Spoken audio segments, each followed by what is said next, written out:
Today is March 21st, 2026, and the Department of Homeland Security has been partially shut down for 5 weeks.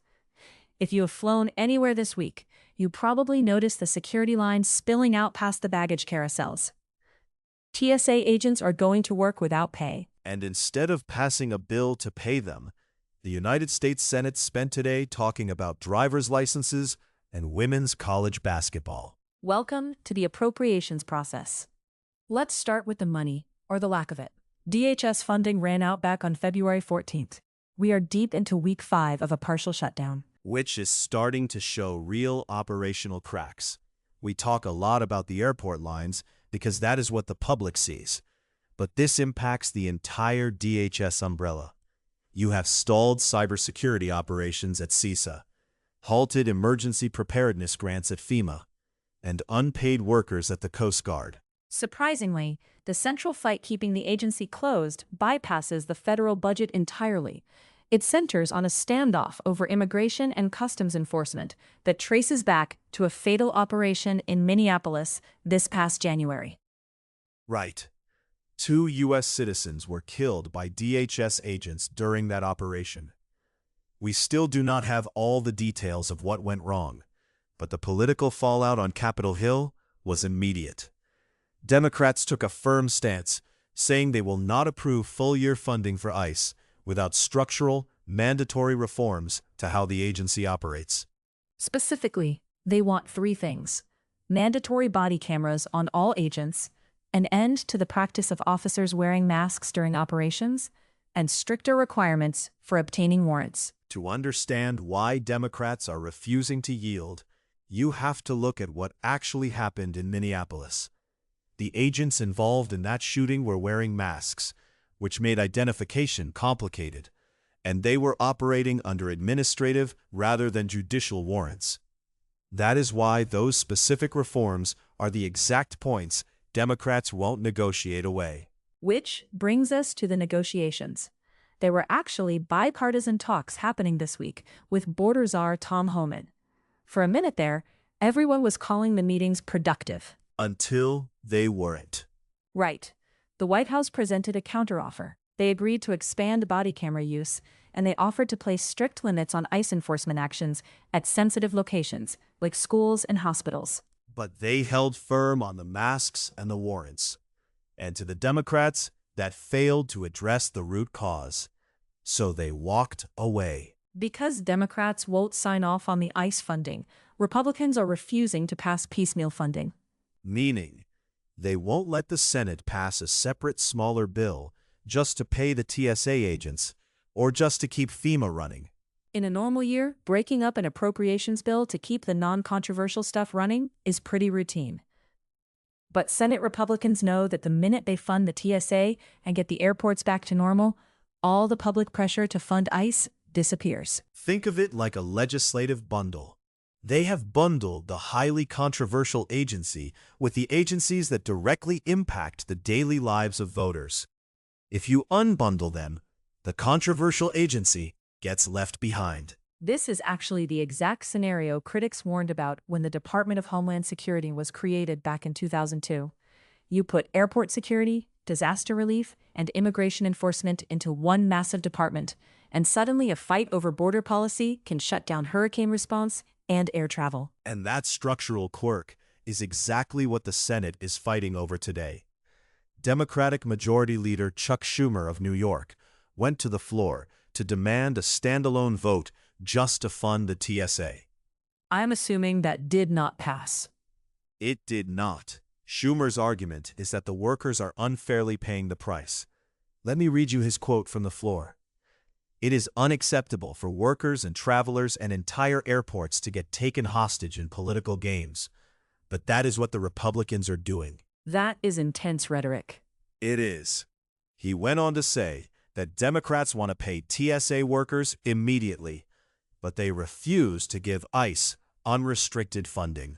But Republican Senator John Thune of South Dakota has a completely different read on the timeline. He laid out the argument that Democrats do not actually want an agreement on the ICE reforms at all. Because they want to keep the issue alive for the elections. Precisely. Thune pointed out that the White House did offer compromises on the body cameras, and Democrats still said no. His read is that Democrats would rather prolong the shutdown to ensure the Minneapolis shooting stays in the headlines. He actually brought up the 43-day government shutdown from earlier this fiscal year to make his point. He did. He said it proves Democrats are willing to deprive government workers of their salaries if it serves their political ends. He warned them that making defunding law enforcement their signature issue might backfire. So we just have a pure standoff. Senate Republicans blocked the House-passed DHS funding bill for the 5th time yesterday. Wow, the final vote on that was 47 to 37. Which tells you a lot about the energy in the room. That adds up to 84 senators. Attendance is getting a bit sparse. When a shutdown drags on for 5 weeks, members start catching flights back to their states, assuming they can get through the security lines. And Thune even threatened to cancel the upcoming Senate recess if they don't reach a deal soon. The ultimate threat in the United States Senate, keeping them in Washington. With the airports backing up and the negotiations completely stalled, you would think the floor debate today would be focused entirely on a path forward for DHS. You would think. But instead, the Senate pivoted entirely to social policy. A dramatic shift. Republican Senators Marsha Blackburn of Tennessee and Tommy Tuberville of Alabama took over the debate to push 2 unrelated policy riders. The first is the Save America Act, which is a voter ID and citizenship requirement bill. The second is the Protection of Women and Girls in Sports Act. Tuberville actually mentioned this was his 4th time taking the floor to push this specific sports bill. He is trying to pass legislation that would codify an executive order from Donald Trump banning transgender women from competing in women's sports categories. I pulled Tuberville's quote from the Congressional Record. He told the chamber, "For the life of me, I cannot understand how biological males can be given the right to take away the rights of young girls." He talked about unfair physical advantages, lost scholarships, and athletes suffering injuries. And Blackburn spent her time on the floor echoing that, talking about the NCAA tournament, Title IX, and protecting college opportunities for female athletes.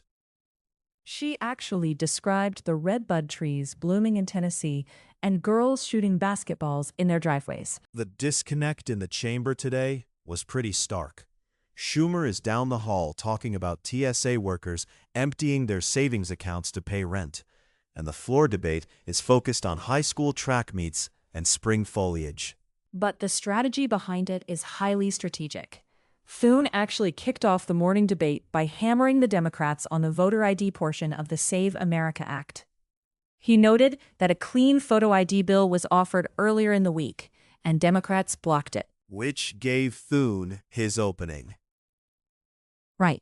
Here's what he said. So, as it turns out, Democrats support photo ID for voters, just as long as you don't actually ask them to support a photo ID bill. Blackburn emphasized that as well.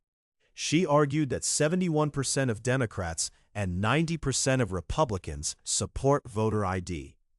She pointed out that in 12 states, you can vote without showing any identification at all. This is how you dilute a funding debate. If you're a Republican strategist right now, you do not want the entire news cycle to be about unpaid federal workers and blocked TSA funding. You want the cycle to be about issues that animate your base ahead of November. Gender policies and election integrity. That is the genius of pairing the Save America Act with the sports ban. They are 2 issues where the polling heavily favors the conservative position. Exactly. By bringing these amendments to the floor, they are forcing Democrats to vote against voter ID requirements and against the sports ban. It puts them on the defensive. Instead of Republicans answering questions about airport delays, Democrats have to answer questions about transgender athletes in locker rooms. Which is why Tuberville literally pointed to the C-SPAN cameras during his speech and told voters to watch how their senators vote on this. The appropriations bill becomes a vehicle for campaign messaging. And meanwhile, the Department of Homeland Security remains partially closed. Before we wrap up, there is one detail in the agency ledgers that changes the math on this entire standoff. I love a ledger detail. What did you find? The entire premise of the Republican argument right now is that ICE is being depleted of funds, that Democrats are defunding national security by blocking this appropriations bill. That is the text of the debate. Yes. Except ICE isn't actually out of money. Explain that. The agency is currently sitting on a $75 billion cash infusion. Billion. Exactly. It is leftover money from a massive, decade-long funding package passed in prior legislation. They have an enormous surplus already sitting in their accounts. So, the agency at the center of this funding fight, the agency Republicans say desperately needs this bill to pass, can actually operate just fine for the foreseeable future. Meaning the only people who are truly running out of money in this shutdown Are the TSA agents scanning your shoes? That's Floor Notes for today. Keep your shoes on out there. Until next session.